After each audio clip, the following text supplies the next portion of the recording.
Tá, deixa eu começar de novo. Paralelepípedo. Paralelepípedo. Então acho que a gente pode ir. Posso ir? Olá, meu nome é Lina e eu sou cenógrafa. Estou me formando agora pela Escola de Teatro da Unirio. Eu entrei na cenografia em 2015, depois de uma mudança de direção na minha vida. E eu estava determinada a ser artista. Mas o trajeto não foi tão fácil assim. Eu tive que me afastar da faculdade por 2 anos devido a problemas de saúde mental. E quando eu voltei, eu tinha perdido a confiança que eu tinha em mim mesma, de que eu estava no lugar certo. E isso foi sendo reconquistado aos poucos, a cada disciplina, a cada trabalho que eu fazia. Mas eu posso dizer que o ponto de virada na minha vida como artista foi a disciplina ministrada pela professora Doris Hollenberg no período especial 2020.1. Como eu disse, eu cursei essa disciplina no primeiro período pandêmico, por assim dizer. A Unirio só voltou às aulas em outubro, então a gente estava quase 1 ano sem aula. E eu estava uns 6 meses sem criar um projeto. E durante a pandemia eu tentei diversas coisas para tentar manter uma produtividade artística, assim, né? Então eu tentei desenhar, pintar, costurar, tricotar, tentei de tudo nesse período que a gente não tinha teatro, né? Não tinha oportunidade dentro do teatro. Mas nada me deixou muito satisfeita, assim, nada me satisfez como artista. E por conta disso, as dúvidas que, como eu falei, eu já tinha, né? Se eu tava no lugar certo e tal, ficaram mais fortes. E aí, quando começou o semestre da Unirio, finalmente, e eu fui ler a ementa dessa disciplina, né? Que era uma disciplina de maquete objeto, que eu nunca tinha feito na minha vida, eu li a ementa e eu entendi a ementa como um desafio para mim mesma e quase um ultimato, assim, de pensar, agora vamos colocar a teste isso. Você tem o que é necessário para ser uma artista, para ser uma cenógrafa? E eu posso dizer que essa disciplina foi minha prova de fogo. E deu muito certo, assim, eu saí da disciplina transformada e desde então tudo que eu fiz foi afetado pela forma como essa disciplina me alterou como artista e como pessoa. Essa disciplina começou com 2 perguntas que falavam sobre o nosso processo criativo. Uma perguntando qual é o espaço que a gente cria e a outra o que a gente faz para pensar. E eu posso dizer que essas perguntas, elas sempre apareciam na minha cabeça desde que eu entrei na faculdade, sempre que eu começava um trabalho novo, mas na mesma hora eu silenciava elas, porque eu tinha medo de pensar sobre isso, porque o meu processo sempre foi muito errático, sempre foi muito sofrido e o fazer artístico era amedrontador. Eu tinha medo de deixar as minhas ideias fluírem e ver o que ia surgir. Sempre foi um processo artístico muito travado, porque eu tinha esse receio de pensar livremente. Então, quando eu tive que encarar essas perguntas, né, durante a disciplina, e eu tive que sentar e escrever sobre isso, no início foi difícil, mas depois eu tive uma surpresa, que foi me encontrar comigo mesma. E aí eu vi, né, quando eu escrevi, que o que me amedrontava durante o processo criativo e durante tudo que eu fiz na minha vida, na verdade era o vazio. O vazio que eu falo que para os artistas é representado pela folha de papel em branco, né?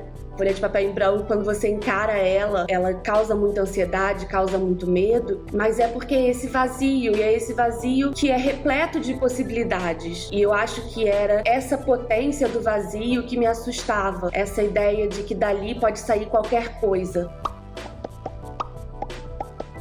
Depois desses textos escritos, a proposição seguinte pedia pra gente reescrever esses textos, só que em outro formato, preferencialmente gráfico ou tridimensional. E foi esse momento que me transformou, porque foi um processo catártico ter que transformar o vazio em espaço, mas também foi muito natural, porque cada passo que eu tomava fazia sentido na minha cabeça. Nenhuma ideia surgiu do nada, nenhuma ideia atropelou a outra. Foi um processo que foi se desdobrando em camadas, e quando eu cheguei no resultado final, eu fiquei surpresa, não pela resultante ser bonita ou ser interessante visualmente, plasticamente, mas eu fiquei muito surpresa, assim, positivamente, porque eu conseguia ver na resultante o início do processo, e isso pra mim foi muito especial.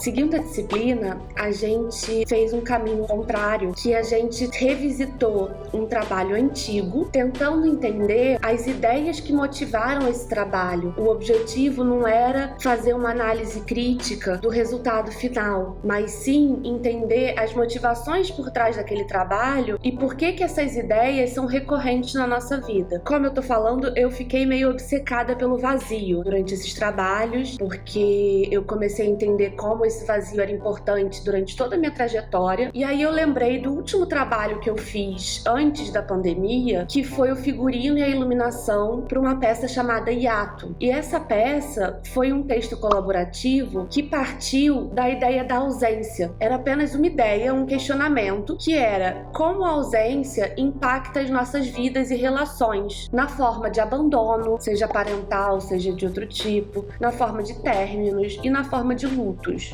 E acho que essa é a grande ideia obsessiva da minha vida, como a Dori chama, né? Que são as formas da ausência e do vazio e as consequências disso na minha vida, enfim, tanto pessoal e agora como profissional. Após essa revisita, e agora com o entendimento de quais são as nossas questões obsessivas, né, essas ideias recorrentes, a gente teve um desafio que era criar algo dentro de um cubo. Esse cubo, ele tinha as dimensões determinadas pela professora, que era um cubo de 20 por 20 por 20 e com uma das faces abertas. E através dessa face, o objetivo era você fitar alguma coisa que estaria guardada. E esse conceito do guardado vem de um poema e, na verdade, não é um guardado para se esquecer, não é um guardado para deixar ali e nunca mais olhar.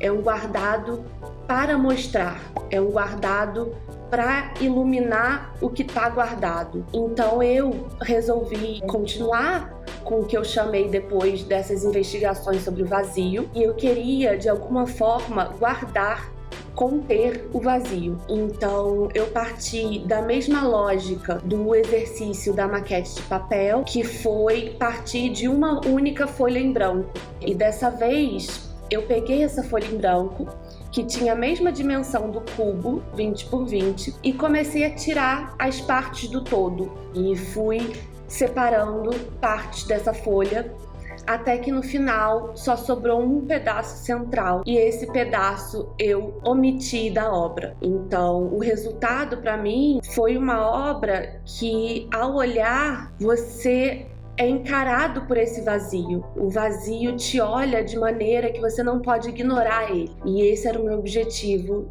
Para chegar nesse resultado, como eu disse, eu parti de uma folha em branco, o cubo preto, e no final eu olhei e achei que precisava de uma cor para chamar atenção para esse vazio. E foi aí que entrou o vermelho, que também é uma cor recorrente na minha carreira. Além disso, vindo do teatro, né, a gente sabe a importância da iluminação nas nossas obras. Então, eu fiz pequenos recortes nesse cubo e improvisei, né, porque um período pandêmico, a gente ainda não estava saindo de casa e tal. Então, eu improvisei uma iluminação em casa para chamar mais atenção para esses recortes e para esse trabalho. Nesse processo da disciplina de alternar trabalhos projetuais, né, trabalhos físicos, com análises de outros trabalhos, dessa vez a gente tinha que analisar uma maquete-obra de outro artista que impactou a gente de alguma forma e que tinha alguma relação com o nosso trabalho. Na verdade, o que a professora pedia era que a gente observasse uma maquete que a gente gostasse e tentasse identificar ali por que a gente gosta dela e o que você acha que tem de relação com o seu trabalho, o que você acha que você pode tirar de ensinamento dessa maquete para o seu próprio trabalho. Eu escolhi uma maquete de um estudante da Letônia, o nome dele é Dmitry. Foi uma maquete que eu vi durante a Quadrenal de Praga, na Mostra dos Estudantes. E foi um dos trabalhos que eu vi lá que mais me impactaram. Eu acho que o que me impactou foi a simplicidade, ou melhor dizendo, o poder da síntese. Porque isso é uma coisa que eu vejo no meu trabalho e que eu gosto. Que eu acho que às vezes uma obra fala mais alto quando ela diz apenas o necessário.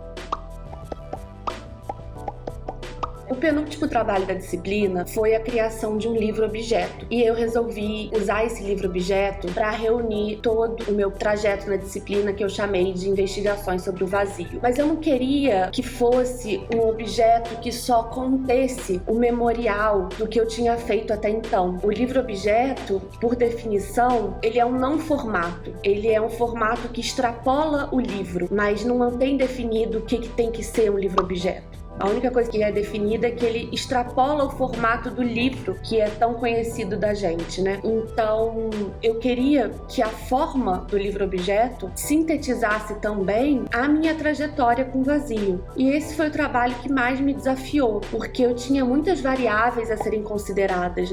Eu tinha que, de alguma forma, apresentar os textos, as maquetes e ainda assim criar algo novo com aquilo. Eu decidi, então, que eu ia só apresentar fotos das maquetes, eu não ia tentar fazer um objeto que contesse as maquetes físicas, mas eu ainda tinha que pensar nessa forma. Para compensar o fato de que as maquetes só iam entrar através de fotos, eu resolvi incorporar a lógica por trás das maquetes no formato, na forma do livro-objeto. Então, eu parti de novo de uma folha em branco, com o mesmo tamanho, 20 por 20, só que eu transformei essa folha em caixa. E ao abrir essa caixa, você tinha uma série de camadas, só que cada camada era uma folha com um pedaço faltando. Então, eu parti desse todo, que era uma folha em branco, e fui retirando partes, camada a camada, até chegar no momento final, onde, numa referência ao exercício do cubo, eu tinha um vazio guardado. E eu posso dizer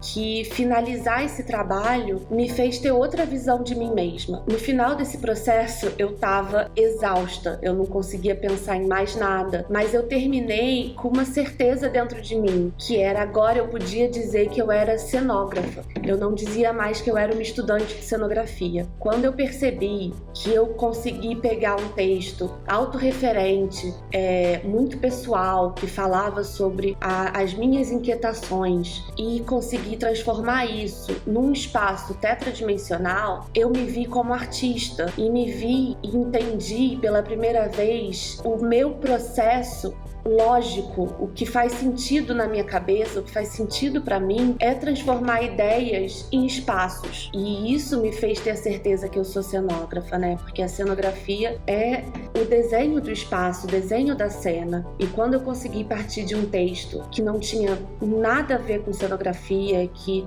era muito abstrato, falava sobre um assunto muito cheio de possibilidades, mas também desafiador, que é o vazio, e eu consegui chegar numa resultante espacial, eu tive esse ponto de virada da minha vida, que eu comecei a entender que a cenografia é o que eu sou destinada a fazer.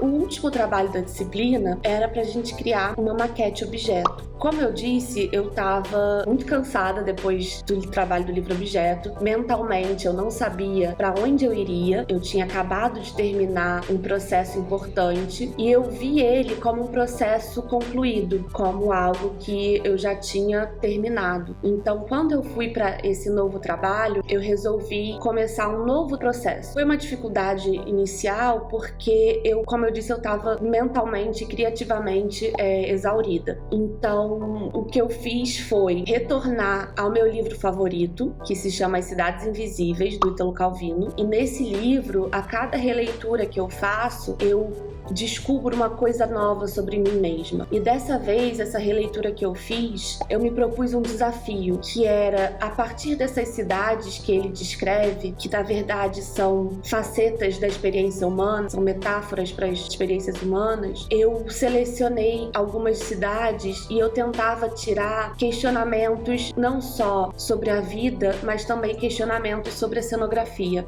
Então, para o meu trabalho final, eu selecionei 2 cidades e uma delas falava sobre como é a vida no limite. É uma cidade que ela é construída por cordas entre 2 desfiladeiros. Então, os habitantes dessa cidade, eles vivem com a certeza de que um passo em falso faz eles caírem para o precipício. Então, eu decidi trabalhar com as experiências limítrofes da existência humana, como a morte, como a perda. E aí, a segunda cidade que eu escolhi falava sobre como as marcas na cidade, o tamanho da calçada, a distância para o poste, tudo aquilo era um retrato da história dessa cidade, né? Ele fala que a história, ela é determinada, por exemplo, pela altura onde as pessoas eram penduradas ou pela rua onde passou uma procissão. E eu comecei a pensar sobre como o espaço ao nosso redor, ele também é testemunha das nossas vidas. Então eu resolvi fazer uma série de maquetes usando elementos arquitetônicos como uma forma de representar momentos da vida e experiências da existência humana. Então, o primeiro foi a parede, o muro, e o muro, para mim, ele simboliza aqueles obstáculos que são aparentemente intransponíveis, aqueles desafios que você acha que você nunca vai conseguir superar. O segundo foi a porta. O portal tem essa ideia da chegada, do limiar entre um mundo e outro mundo. E aí, tomando aquilo que eu tinha falado de pegar experiências limítrofes, o portal que eu resolvi me inspirar é o portal do paraíso, que é o maior objetivo das pessoas, é passar por aquele portal, mas ao mesmo tempo a gente tenta adiar ao máximo esse momento, né?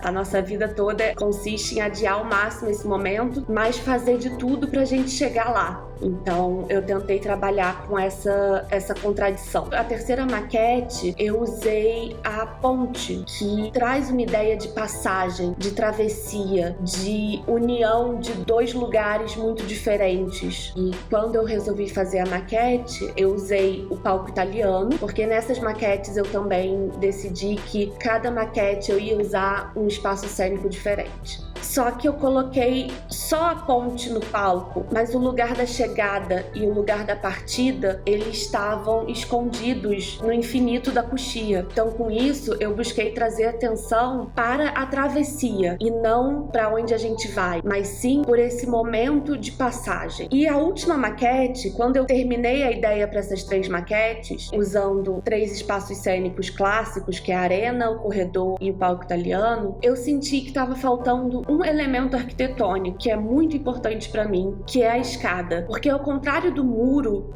que é um desafio intransponível, a escada representa aqueles desafios diários que você vai conquistando pouco a pouco, degrau a degrau. Então, para mim, a escada fala sobre as conquistas da sua vida, o que você já conquistou, o que você ainda vai conquistar. Então, para essa maquete das escadas, eu resolvi fazer uma maquete objeto, onde o observador, na verdade, era um manipulador e ele conseguia montar a trajetória que ele quisesse. Então eram blocos de escada e cada um podia formar o seu caminho, com escadas subindo, escadas descendo, para ser um retrato da vida de cada um, né? Porque a vida é cheia de altos e baixos.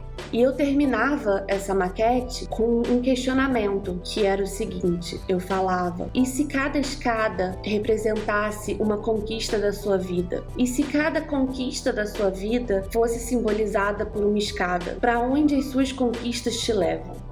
E esse é o questionamento que eu tô trabalhando agora nessa nova fase da minha vida, da minha carreira.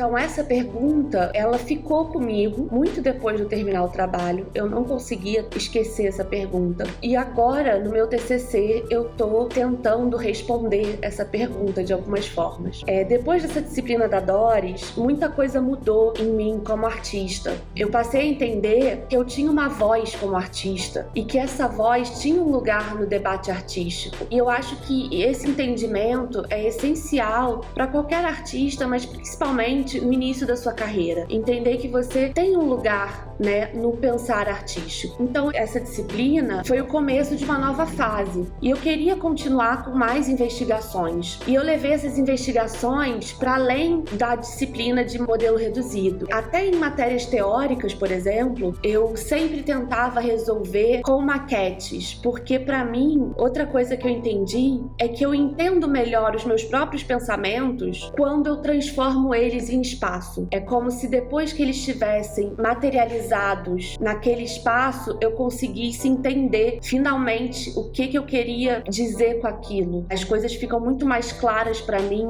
quando elas são materializadas, tridimensionalizadas. Então, por exemplo, eu fiz maquetes sobre textos de filósofos. Eu fiz uma maquete em cima de um texto do Agamben, eu fiz uma maquete em cima de um texto do Peter Brooks e continuei essa pesquisa de investigações artísticas em cenografia na minha prática de montagem e agora no meu TCC.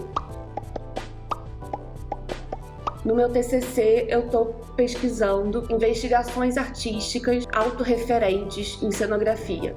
Nesse TCC, que tem como orientadora a professora Doris Hollenberg, o meu objetivo é justamente entender esse momento de transição que eu vivo, que é a aluna que está prestes a se formar, a artista que está em começo de carreira e a mulher que está prestes a fazer 30 anos. Então, com aquela pergunta lá do outro trabalho na cabeça, né, para onde as minhas conquistas me levam, eu estou procurando entender o que me fez chegar até aqui, o que eu quero levar do meu passado para o meu futuro, quais são os meus desafios nessa transição, o que eu espero encontrar no futuro e entre outros questionamentos múltiplos que passam pela minha cabeça nesse momento tão importante. O processo tem como base o processo da disciplina ministrada pela Doris, onde eu começo com perguntas. Dessa vez sou eu mesma que formulo as perguntas, mas a partir dessas perguntas eu vou escrever o que a Doris chama de confissões criadoras, que é um termo cunhado pelo Paul Klee. E essas confissões criadoras são esses textos que servem de partida para outras coisas e são textos extremamente pessoais, como se você estivesse escrevendo num diário ou escrevendo para um amigo próximo, mas o meu objetivo é pegar esses textos e explorar eles cenicamente, né, cenograficamente.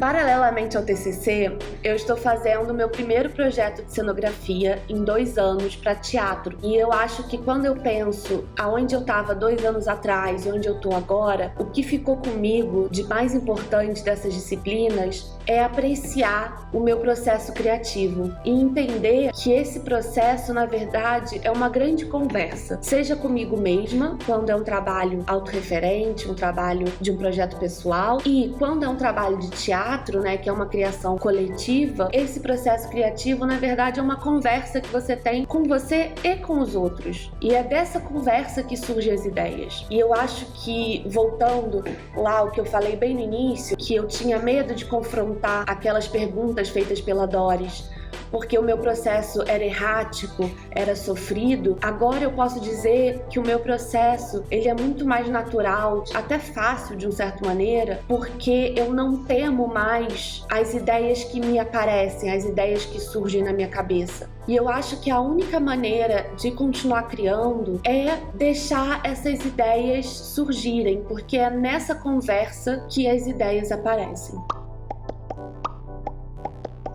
É isso, meu nome é Lina da Hora, eu sou cenógrafa com muito orgulho. Vocês podem me encontrar no Instagram, @dahoralina, tudo junto. E eu espero que vocês tenham compreendido um pouco o processo dessa disciplina e como ela foi importante na minha trajetória. Esse é o canal Cenário Figurino para Todos. Assistam os outros vídeos com perspectivas de outros artistas estudantes. Se inscrevam no canal. É isso, muito obrigada. Um beijo para todos.